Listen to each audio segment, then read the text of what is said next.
All right. So unfortunately, we're not going to be able to have Heather joining us on the call. She is, however, on the comment section. So we might actually even redo this at another point just to continue this discussion. But for the time being, we're just going to proceed forward and kind of talk about how Snapchat's been operating in Balboa Park. So thank you all for tuning in. If you guys have any questions, again, you can post in the Facebook group. I do see tabs here, so I'll get the notification and switch over.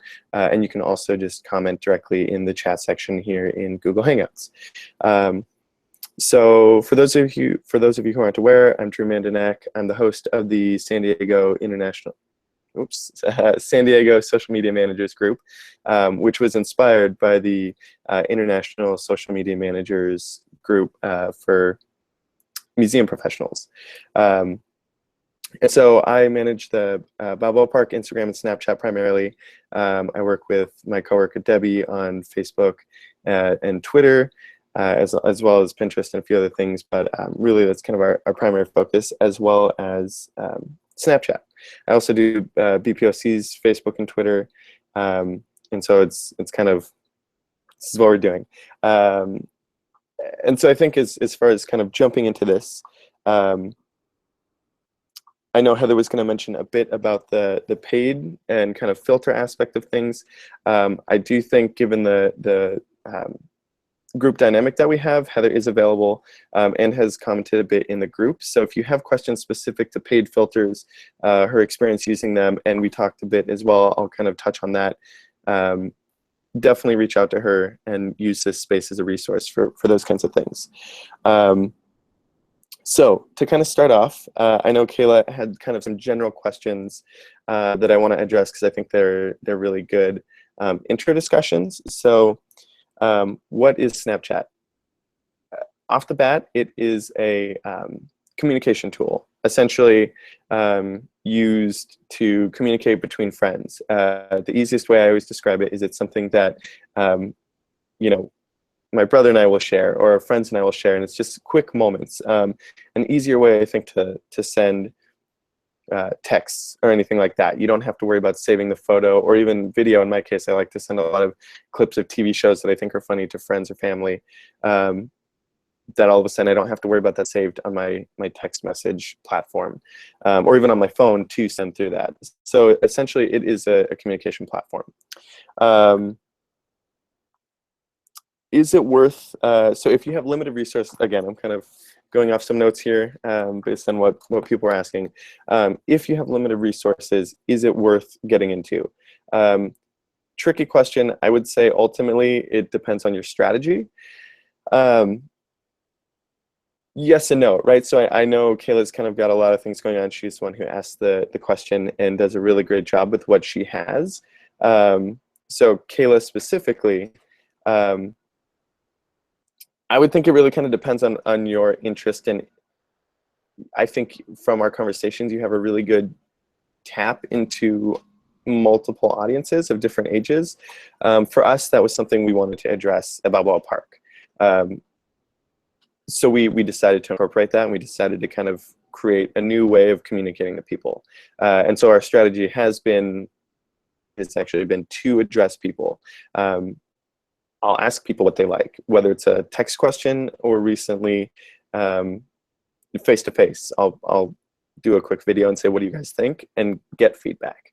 So that's kind of how we've built that. Use of strategy, again, or how to use it. Again, actually, I don't know if this will translate well, but let's just see if we can bring it right up on the screen. So again, it starts directly with your camera. How meta are we getting here? Again, you can swipe, and these are your chats. So it's based on kind of who you're chatting with. Balboa Park, it's not really visible there, but you can kind of see these are all just, this is community. It was there for a second. Anyway, there they are. So these are just different people, right? Different accounts that you can individually communicate with, or anything like that. And then if you swipe the other way, these are stories, almost like your feed, your Facebook wall. It operates a little differently, but essentially that's what's going on there. to directly answer, a good account that I would say to follow for symphonies is the Atlanta Symphony. I think they do a fantastic job over there. And their strategy has been really kind of fun. It's been a lot of behind the scenes, so rehearsal footage, questions of can you name that tune? If the rehearsal, I saw they did a post about can you name that tune? But they kind of did like I don't want to say hip hop specific, but they kind of did a remash, I should say, a remix of a classical tune. So it's kind of playing with that, right? So that's kind of been their strategy. Other ones I would say, I look specifically to the Blanton Museum in Austin, and I look to the Royal Ontario Museum up in Canada. So those are my two main inspirations amongst, I mean, the Hammer does a great job, the Broad locally. So there are a ton of things that I'm following and that we could talk about, but those are just a few right off the bat that I think of.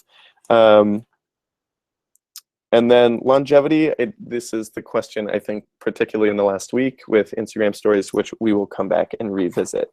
Again, I'm just going to keep going. I don't see any questions that have popped up, so we'll kind of proceed as is. So if anything happens, or if you guys have any questions, let me know. So for Balboa Park, again, we decided to do this as a way to reach new audiences. And not only reach new audiences, but communicate with them in a different way. So newest one, we have Facebook, we have Twitter, and even Instagram is new. It's older at this point. We're going on 3 years, I think. And Snapchat is kind of, was that next step, right? And then again, a different way, a next step in the sense of how we're going to communicate with those audiences. And so the strategy I've taken with that, and to answer Sarah's question about targeting audiences, it wasn't that I wanted to say I want to get a teen audience or anything like that. It was just understanding that this was a new platform that we were able to take on in a way that was going to reach them. At the end of the day, I wasn't worried about the audience. I knew that we're going to share it and we're going to get, which is what the case came to be, audiences of all ages, right? We have adults, we have people who work in the park, we have people who used to live in San Diego but don't live here anymore, and really just want to follow along, but they don't really do, or they do Facebook, but it's not as relevant to them because that's a more informational based, right? Like they don't need to know the Residence Free Tuesday posts, or they can comment on where it's a Wednesday, but that's just not their interest, right? And so in this way, it's the way I've set it up is behind the scenes, right? Again, kind of that's my approach. I think that's an interesting one, but there's certainly many other tactics to do. And when I say that, this is simply just where I go when I'm walking to meetings, right?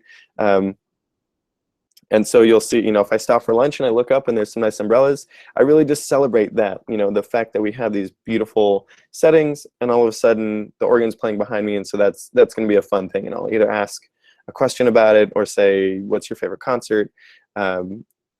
This platform specifically, I use as communication. Most of my stuff are question-based.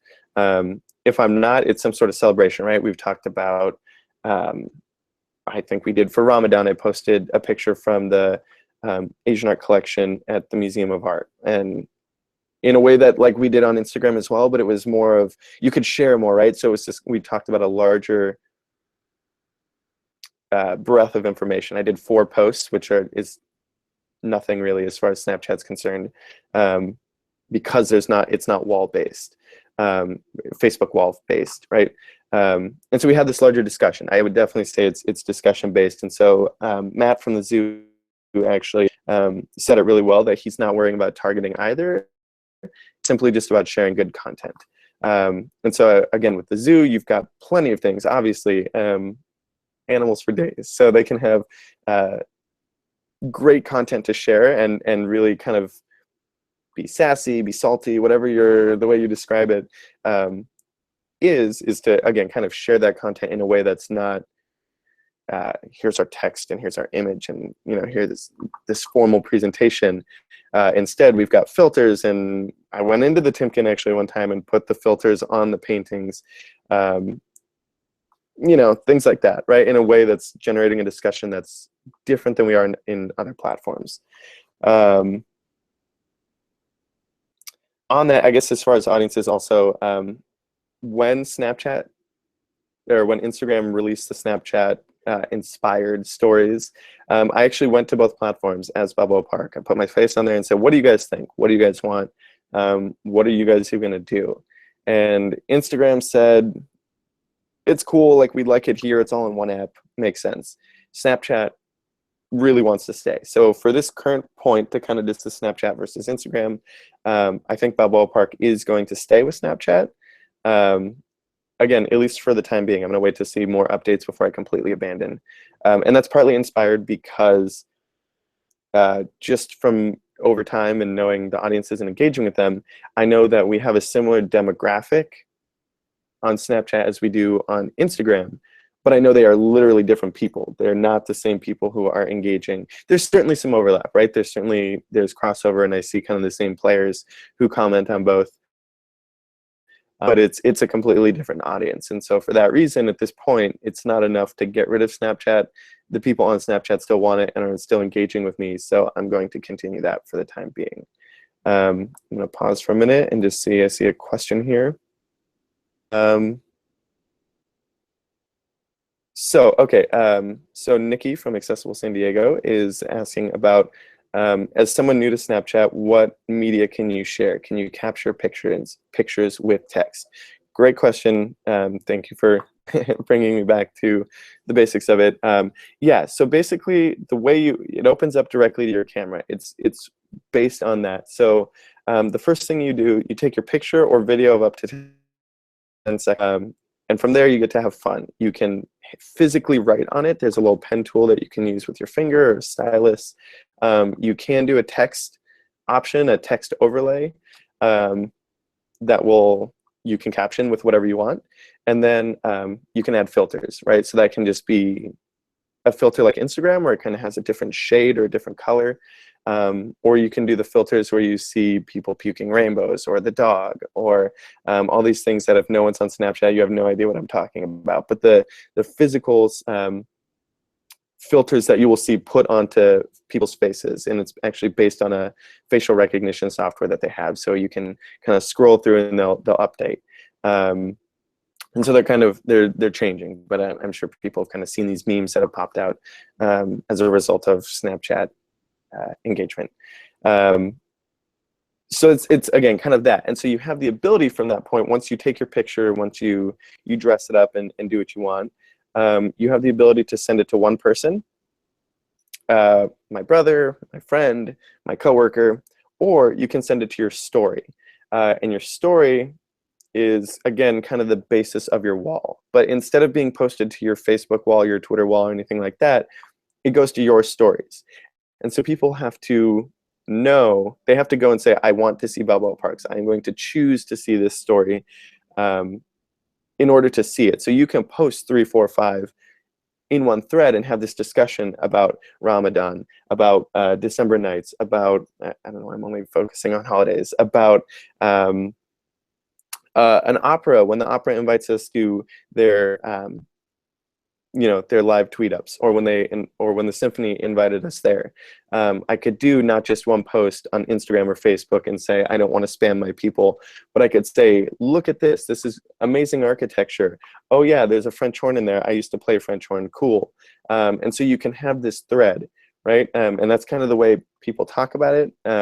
You can jump, so it'll be kind of time-based. And that's where the question of the 24 hours comes in.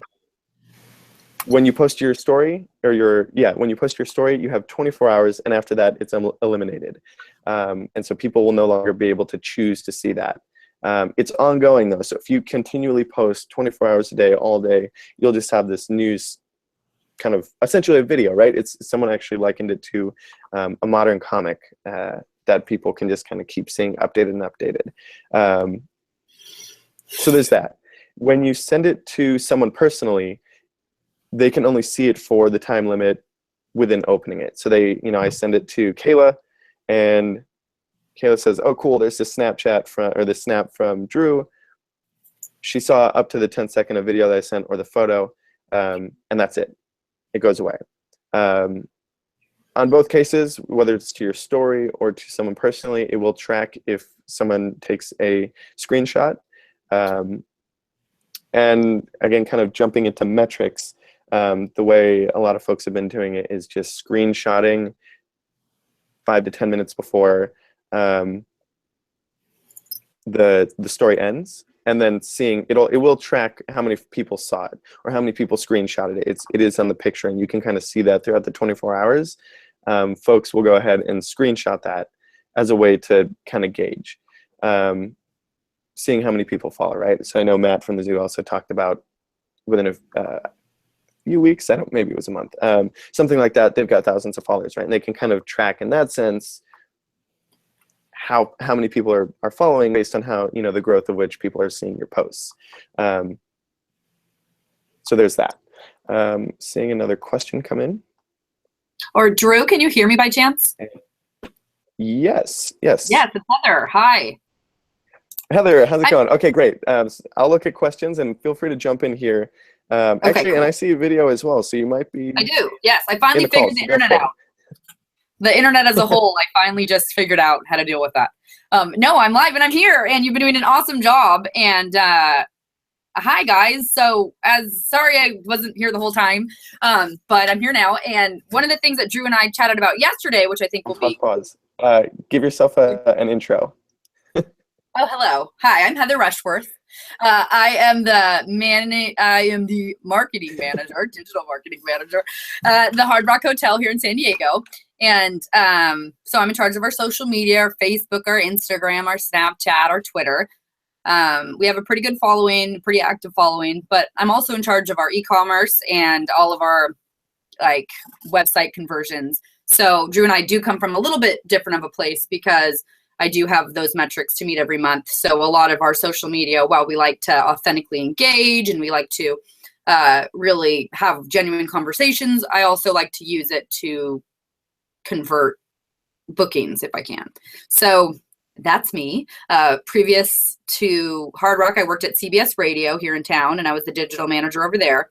And we did awesome stuff with Snapchat as well. So, and that was more not so much e-commerce based, but with the on-air personalities and music artists, Neo, Hillary Duff, whatever. If they came by our station, they would do takeovers and stuff of our Snapchat account, which was really awesome. So yeah, that's my intro. Do you want me to kind of talk a little bit about purchasing filters and all that? Because I know there were a couple of questions regarding that. Yeah, I was just going to say, kind of talk about how you guys use it and your experience purchasing.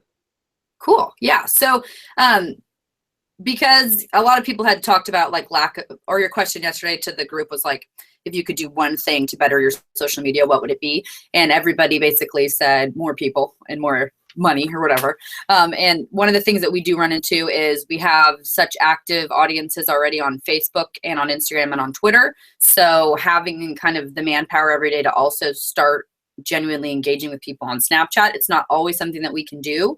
So what I kind of do to be resourceful and continue to spearhead Snapchat and not be behind the curve is purchase filters. I know that you got your filter. You are like a community filter. We tried to get a community filter, just one of the free ones that's always up. And we were denied multiple times, I think because we're a big brand. Do we want to differentiate real quick? So basically anyone can submit, the community can submit, and it's actually, when you go onto snapchat.com, you can see we want to see the community creating filters for places. And so an institution can do it. I, as Drew, who works at BPOC, can submit that to the community filter, and it did go through. But some of the discussion we've had within the group is that it's been an issue for people. But that is different than what Heather's about to talk about right now, which is the actual paid filters that you can see at an event or anything like that, that you can scroll onto your image when you go at a certain designated time. Yeah.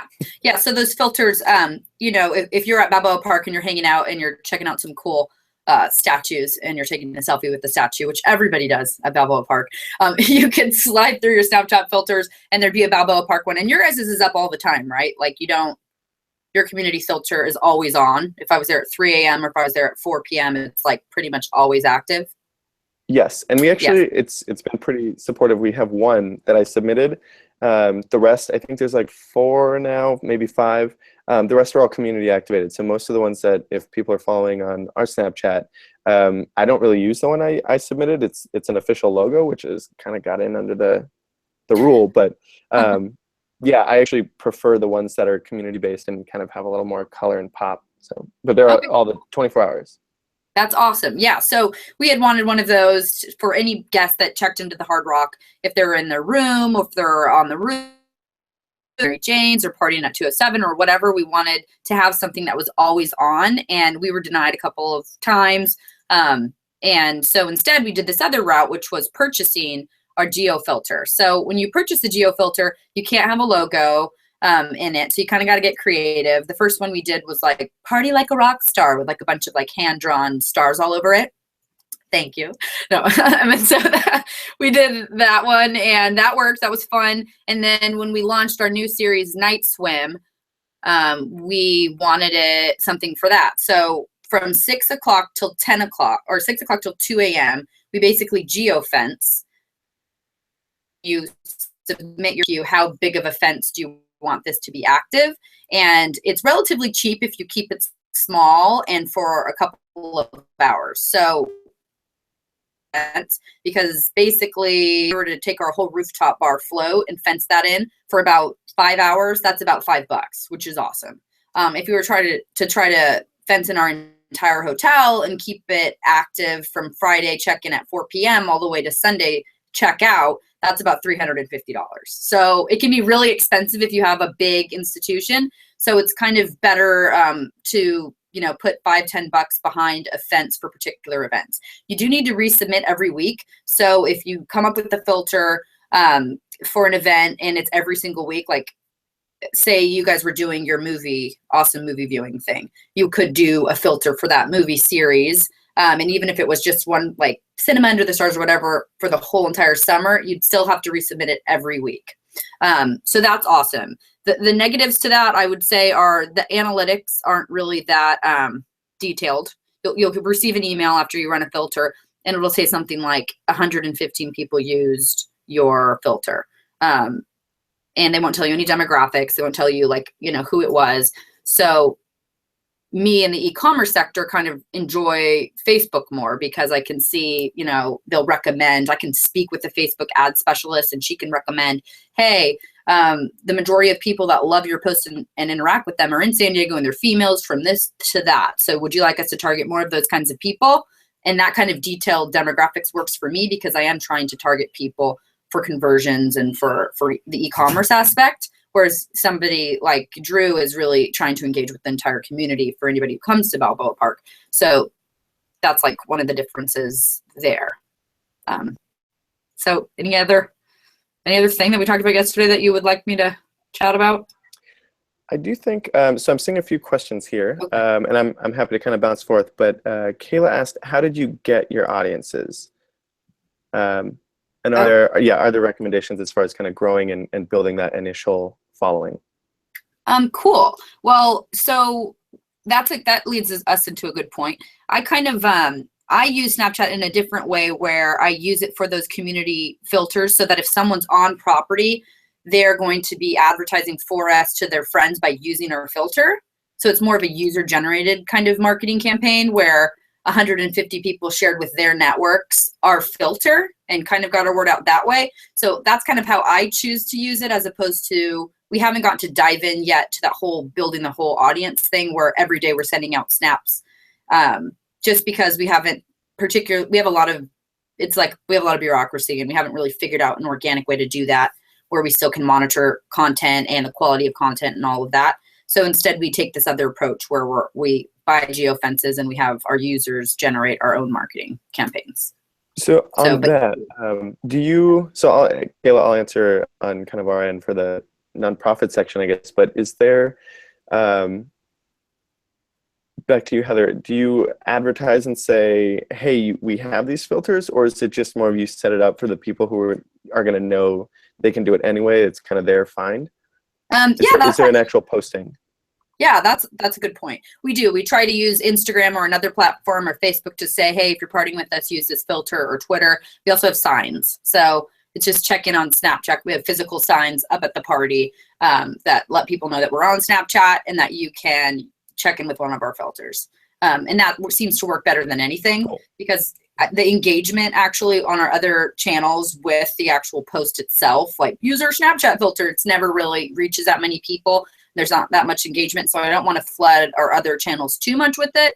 And because we have physical people there, like we all do because we're institutions, it's kind of awesome to use that just traditional print. We have Snapchat, we're on Snapchat, use our filter kind of vibe. Totally.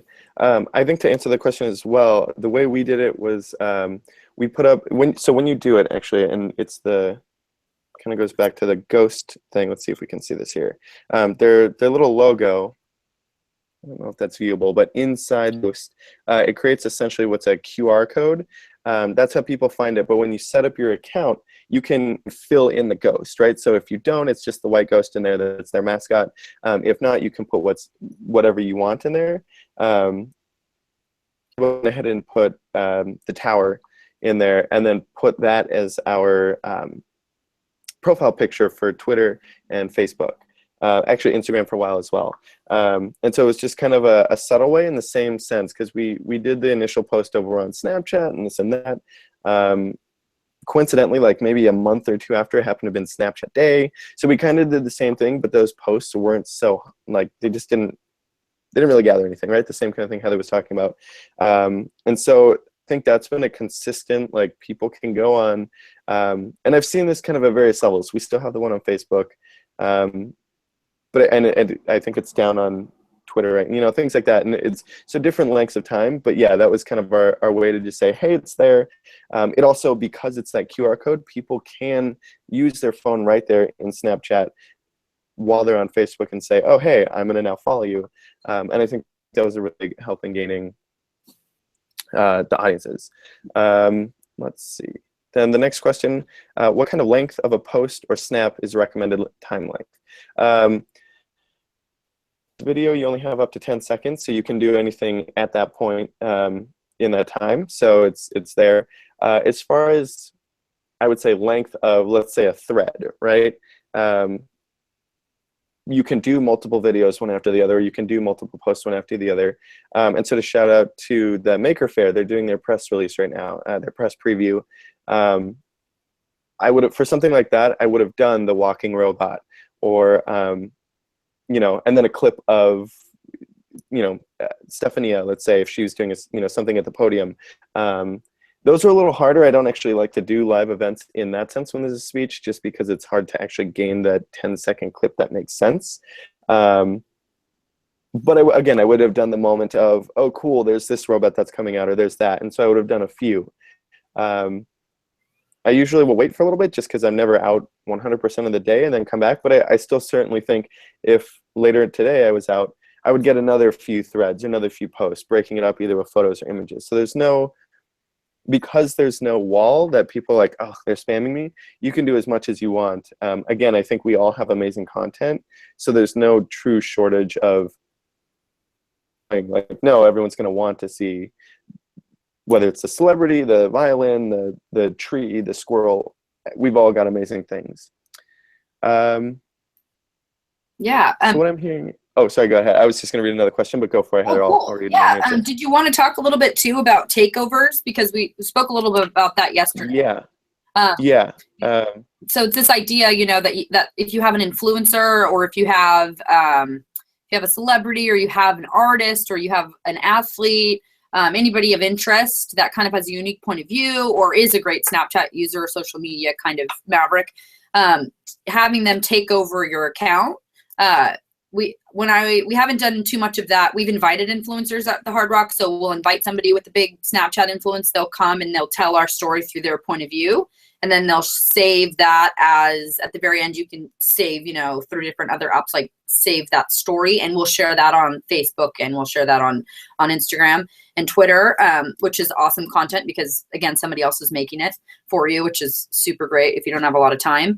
But when I was at CBS, what we would have is, like, if we had a cool artist come through for the day to do an interview with the jocks, like Adam Lambert or something, we'd also have Adam Lambert not only interview with us and have a bunch of fun with the traditional interview, we'd also have him take over our Snapchat. And he'd tell everyone, I'm taking over the Snapchat today, like, look at everything from my point of view. And we kind of made it like a fun narrative that Sonic, the personality's phone, was always being hijacked by major celebrities, and he'd take over the Instagram and the Snapchat for an hour or something and come up with content, which was super exciting for people following us because it gave them a taste of what it was like, kind of behind the scenes at our studio from their favorite celebrities' eyes. So that was kind of creative use of it, and definitely a great way also to have other people generate your content, which I think is one of the best parts of the internet. So, and then you had some other stuff about takeover. You had. Yeah, so we've done a few takeovers on Instagram, and just the way those have kind of operated, I'm not as interested, partially because as I was kind of saying yesterday, was that I hadn't really found someone comfortable with Snapchat who also had a following that would be worth kind of doing this takeover. It was all, there's just not enough moving parts on our end, I think, in a way that would make sense. But what I think has been successful so far, and what I would like to actually start doing more of, is the Snapchat feature, if you will, at a day where I have a meeting at the symphony, or during the opera live tweets, just doing the quick, not only thank you so much, and kind of saying we're really excited to be here and love that we were invited, but celebrating art in San Diego. And so I think that's been a really big component that on other platforms, even those posts haven't done so well. And it's like, oh, that's cool, that's really nice, but they're never truly, like, basically every other platform wants to see Balboa Park. Like, even they want the park, not even specifically the institutions. And with Snapchat, we started to see that people are really interested in just saying, yeah, like, Balboa Park is an arts and culture hub, and to have a dialogue between, I keep going back to the symphony and the operas because we've done events there, but I would like to kind of expand that and say, maybe I'm going to go to Birch. Actually, our office, is in talks with them, so maybe we go to Birch, and maybe we go to and it might not have anything to do with the project that my office is part of, but if I'm up there, I want to be able to say, isn't this amazing? Like, we have a world-class research institution, and these are the cool things they invited us to do, or whatever. And I think in that sense, that's the kind of takeover I was mentioning. I'm going to also segue real quick. Kayla, you had mentioned demographics for usage. Ours is younger we do certainly have teens. There are teens on there. I would say we probably are averaging more around, like, college to, like, early 30s kind of folks. There are certainly, we certainly do have older folks on there, not necessarily kids of people, but parents as well. But I think definitely skews that way, and that's kind of our demographic. I also know a lot of people, more than the other platforms, use this as their fix of Balboa Park,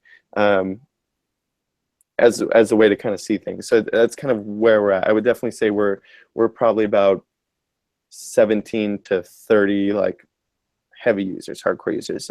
Heather, do you have a kind of sense of where you guys are at? Yeah, that's pretty much where we're at. We're a little bit older just because we have the 21, and a lot of the people that come here are 21 and up at the bars. So I think, and even up until like 40. And I think I think that the people that come here are youthful in spirit.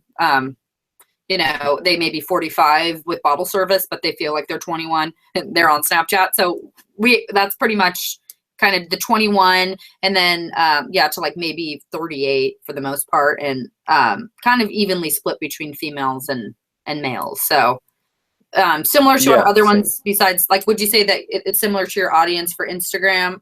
Well, you can't really see unless you're looking at the people for the most part, that depth of analytics. But I'd say that, yeah, similar kind of to our Instagram following and different than our Facebook and Twitter.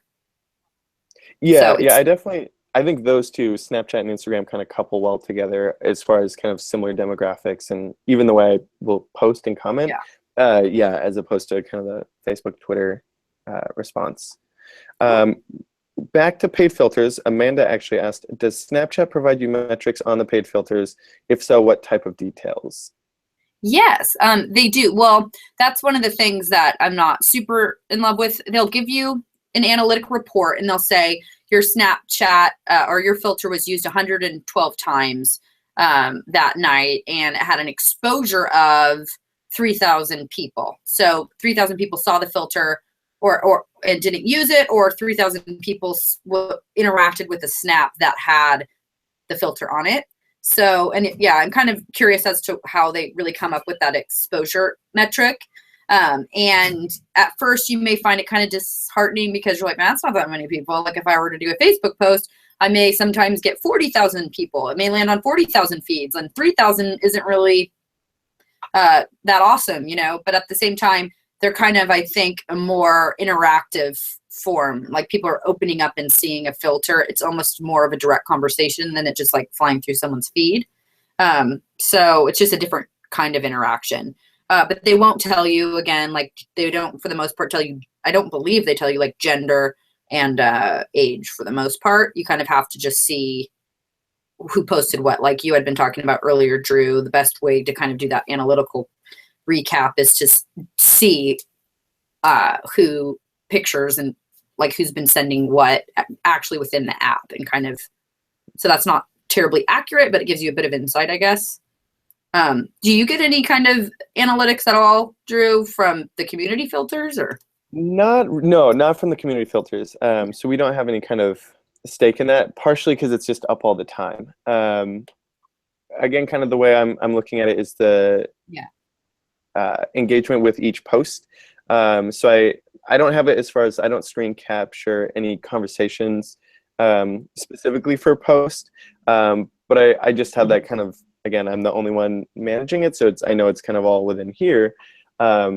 Is okay, this type of post or these types of questions are getting responses back. I also will do the screen capture of, again, that, 10 to 15 minutes before it expires, how many people commented. And so I can kind of, again, kind of do that rough math there on kind of what we're doing and how people are enjoying it. And I think when you mentioned even with the metrics, the idea of this is communication more so than like metric based, I think that's definitely, right on the head, Yeah. One way that you could sort of kind of hack it would be to share a similar kind of post also on Facebook or Instagram, and then use those analytics for the most part. I will say that. And actually, sorry. Oh, sorry, go ahead. No, you go ahead. I was just meandering. I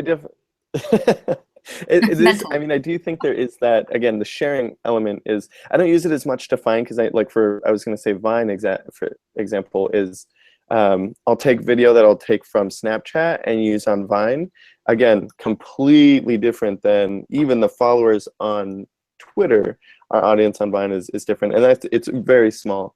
But I will kind of share that because it often tends to be a lot more lively, just in the sense of kind of more on the nonprofit, I think, a mindset of kind of sharing when you have a lot of other responsibilities than just social media kind of thing. I like that idea. I think that's a really good point. If you can come at Snapchat as the place you start to create your content and then repurpose it and distribute it on your other channels, you're going to save yourself a lot of time, and you're actually going to come up with some pretty interesting and engaging content. So if you can save those videos that you created on Snapchat, save those snaps, and then repurpose them on other outlets, not only will you be advertising that you're on Snapchat and that you're an active user, but you'll also be creating content that you're going to have to create anyways. So it's kind of like probably the best. And just to clarify, for those who aren't familiar, there is actually a download feature for both pictures and video that saves to your phone, and that's the kind of what we're talking about, and being able to upload to other places is a direct download. I'm going to also add a question. Amanda asked, are we sharing the same content? Honestly, well, two questions. I'm going to build out to Amanda's question. So she asked, are you sharing the same content on Instagram stories as your Snapchat? And with that, I'm going to ask you to also answer, are you using, as the Hard Rock, Instagram stories at this point? Yeah. So we're not using Instagram stories at this point, although that is an ambition of mine. We did have some media in-house on Friday night for a media night, and they use Instagram stories to show how they interacted with Night Swim. And then they gave us their recap of all of their snaps, and we did share that on our Instagram, which did pretty well. So we haven't quite yet done that. I would love to do that. I'm just I guess that we kind of have to kind of conceptualize a way to tell our story and build out. I really want to like have a great story and kind of know like what point of view our stories are going to have like in the broad scale, but hopefully within the next month we'll start doing that. And I would say that, yeah, for the most part, the difference between what we would share on Instagram and Snapchat dually versus a traditional social media post would be the behind the scenes stuff and interacting with like all of our different cool employees, you know, our awesome chef coming in on his Harley, and then like just fun stuff like that that just like kind of shows the spirit of the hotel, and not in or memorabilia snaps the day that they're being celebrated, if it's Elton John's awesome outfit from a video that was released that day, sharing that kind of stuff.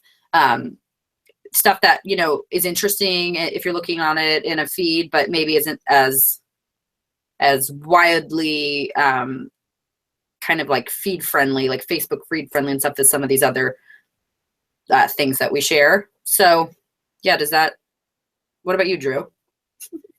Yeah, so I was going to say, as far as we're not really, the only thing I've done for Instagram stories is the first day it came out, or the day after, I went on and I did videos and just said, well, what do you guys want? Like literally asked the Balboa Park audience. And so that's been a week at this point. So I haven't done anything since, partially because I just in general, kind of what we're actually addressing here is that I haven't had the time to, like, it's not in my memory yet to say, oh, I also want to get Instagram stories. I still just default to old Instagram, or traditional Instagram.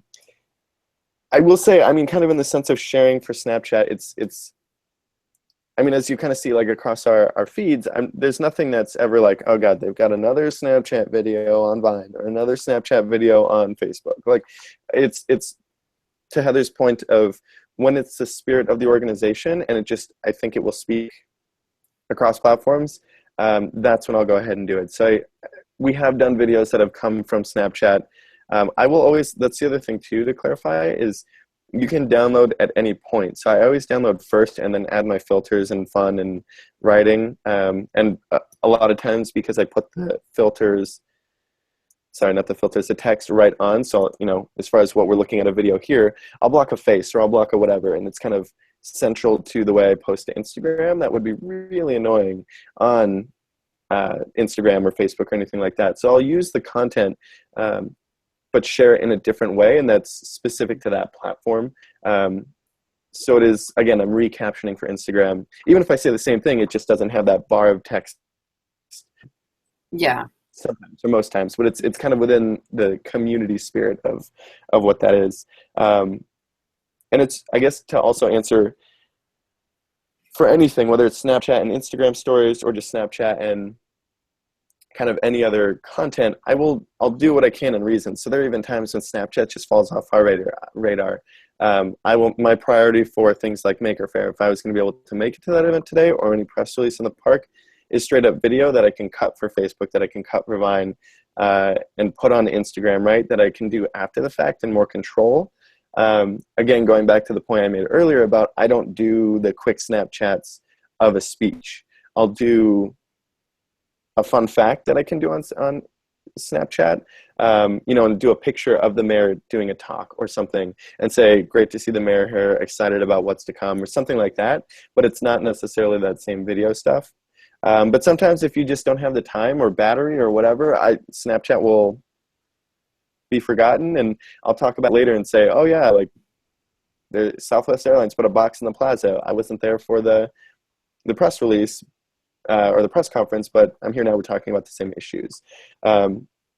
So in that sense, again, it's just kind of going back to, what you have time for. And the larger strategy I have is I roam the park. It's more about the behind the scenes and the what you can't see than what you're going to find on the news, what you're going to find on Instagram and Facebook. So I guess in short, I don't actually always feature the same things. I'm going to roll into real quick and say something that we talked about yesterday, which I loved, which is like the idea that you don't have to be so precious, which is fun. Like so much in like as a manager and of an organization where you're the one in charge of social media, it's like there's pressure to be like perfect and typo free, and it looks like you're no photography or videography and you did an awesome job. Well, on Snapchat, you don't, and on Instagram stories, you don't have to be so precious. It's kind of more organic, not to use the trendiest word in the world, but organic and authentic, and what's truly arising in that moment. Hashtag filterless, which is kind of a totally different part and a totally different aspect of your organization, but which really works well for that behind the scenes, roaming the park. You used some word yesterday, just explorative, more like, more first person point of view, just how a human being would witness that moment and the first thought that would come across their head, just like that snap judgment kind of material, which is super exciting and fun in its own way, but definitely not the kind of a panoramic gorgeous shot on a $4,000 camera of Balboa Park, which is also gorgeous in its own right. Its own place. I'm going to ask, so I don't see any other questions, but the last one I did have coming in from Amanda was, how much time approximately do you spend or dedicate, and obviously we're going to have two different answers here, but how much do you spend as far as kind of setting up the filters and kind of getting things more event-based on Snapchat? I'd say every week. I was more in the beginning when you're trying to kind of figure it out. I think the first week, first time we were doing a filter, like, and maybe even taken like a couple hours to be like, what do we want this to look like? And then submit it and figure out how you submit it and make sure that too, right? I mean, that incorporates kind of your design element, right? Yes. So photoshopping a filter and then submitting that and picking the right fence and all that kind of stuff. And then now we've got it more down. We try to change up the creative, but it's probably 20 minutes a week to make sure that we have everything submitted and that it's active. So it's not too much. I mean, I wish we could spend about 10 to 20 minutes a day just capturing Snap content around the property. And we do have a vibe manager here. He's the manager of our hotel's vibe, and he's on the marketing team, and he uses our Snapchat a couple times a week. So we haven't been as consistent to do every day, but he will tell a story every couple of days about something going on here. So it's not really that time consuming. It's more of like what you're saying. It's like that social media memory. Like I feel like so much of what we do is like, that's important now because there's so many different platforms that we have to manage and we have to stay relevant. So you kind of have to like use mental muscle memory to be like, okay, Snap, first thing, Snap, or can we go live on Facebook? That's got to be an option. So it's got to be at the forefront where you're kind of thinking on those like during Comic-Con, we were snapping all day and we were doing Facebook Live because it was easier for my brain to be like, oh, this is a great place to just try new things. On a day-to-day stuff when you're also managing e-commerce and all this different other stuff or trying to all the different things we have to do, e-blast, whatever. It's sometimes that it hasn't like formed in my mind the urgency to be like every day you got to get out there and do those snaps. But hopefully it'll catch. And as we see what flushes out in Instagram stories versus Snapchat as well, I think it's going to be an interesting couple months to see what takes off or what happens with the user base there. So one follow-up question for you on that is, so you mentioned though you do still have a few times a week you'll have kind of your vibe manager going through, so there is still some sort of kind of somewhat consistent content that throughout the week can see. Yeah. So we try to aim for just a couple times a week, 3 times a week. He's a vibe manager, so a lot of it will be memorabilia based because he leads those tours, or when we have something new unrolling, when we had like the Walking Dead people here at Comic-Con, we were snapping that, or our elevators and opening and all that kind of story when there's a story to tell. But my greatest ambition would be there's always a story to tell. If you really have your ear to the ground, there's always something that can happen that's cool. And so just spending time, I like your approach to it, just kind of just bringing it on to lunch, bringing your phone to lunch and remembering, oh, I can snap that, and kind of keeping it just at the forefront of your just like exploring of your property or hotel. And if you have someone else on staff that can do it too and can have access to the Snapchat, I would totally do that as well, because the more people you trust to create that content, the easier it's going to be and the more consistent it's going to be, because if people want to know that they can check, you know, that your stories are going to come up every couple of days or every day. So what about you? How long do you spend on it? Yes, so I'm done with my follow-up questions towards you. So again, it kind of varies. Again, we'll try and do it every day. It's just part of kind of my mix of things that I do. Yesterday, for example, was kind of, and I'll see this even on Instagram, so it's not just a horror story about Snapchat, but I probably spent about an hour just trying to think about and then actually go to the multiple museums in the park that had to do. I went to the libraries, right? And so I got images for National Book Lovers Day. The day before, I bounced around to a few institutions that had cats for National Cat Day. So it's, on those days, it is harder anyway, because I don't always have, again, harder for Facebook or for Instagram or things like that, because I don't always have that kind of reserve, that photo reserve that I'll put on Instagram or something. So I actually go into different places, which is kind of what I've prided myself for. The Instagram, it is updated, or kind of has this like living, breathing movement.